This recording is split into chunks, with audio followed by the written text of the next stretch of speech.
Hi everyone, welcome back.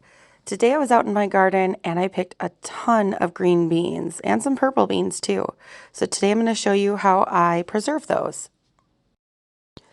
So the first step here is we need to pull any blossoms off the tip and get rid of the stem ends. So I'm just pulling those off with my thumbnail and just going through the whole batch here. So snipping off that stem end, pulling off any remaining blossoms, and getting those ready.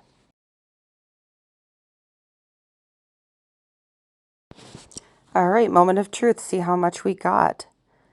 So I'm just going ahead and weighing. I like to see how much produce I'm pulling out of my garden, so I always like to weigh when I pull big amounts. So here's about 2 pounds, 13 ounces, so just about 3 pounds. It's a good haul for the first picking.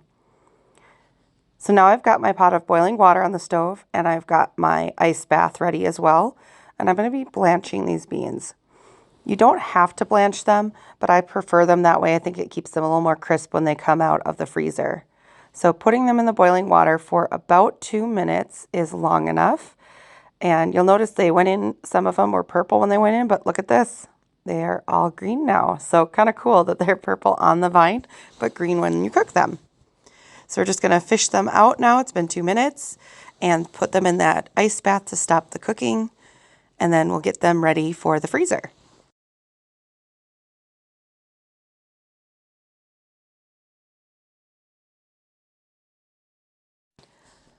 Once you pull them out of that ice bath, you want to put them on some paper towels, and I've just got a few other paper towels I'm using here to blot them dry.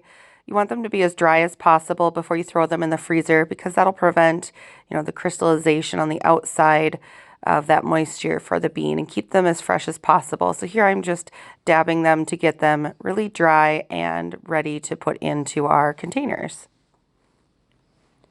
I do like to freeze some of mine in pieces and some of mine whole. If I'm serving them as like a side dish, I prefer them whole. But if I'm serving them using in a recipe, maybe some hamburger hot dish or something, I like them to be in pieces. So for convenience, I do about half in pieces and the other half I'll leave whole.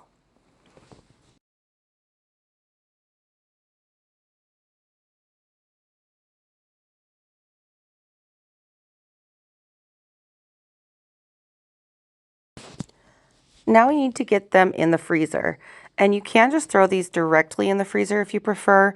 I like to freeze them this way on a cookie sheet first, like flash freeze them. That way they kind of maintain their independence in the pieces, and they're easier if you have a larger batch and you're going to pull some out and reseal the bag to get just what you need. Even if I'm using the whole bag, I prefer them to be separate because I think they cook up better and are easier to work with. So here I'm putting them on the cookie sheets and getting them ready to freeze. The last step then is putting them in the containers you want to save them in. And I like to use these vacuum seal bags. This helps them to stay fresher, I think, and longer in the freezer.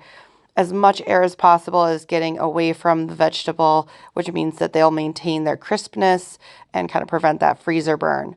So that's how I like to do it. But you certainly could just throw them into a freezer bag and throw that freezer bag into the freezer and then use them that way. So that's it, and they're ready to throw in the freezer. I've got 2 bags of cut beans and 1 big bag of whole beans, and these will stay fresh for about 3 to 6 months in my freezer for another time. Thanks again for joining me. We'll see you next time.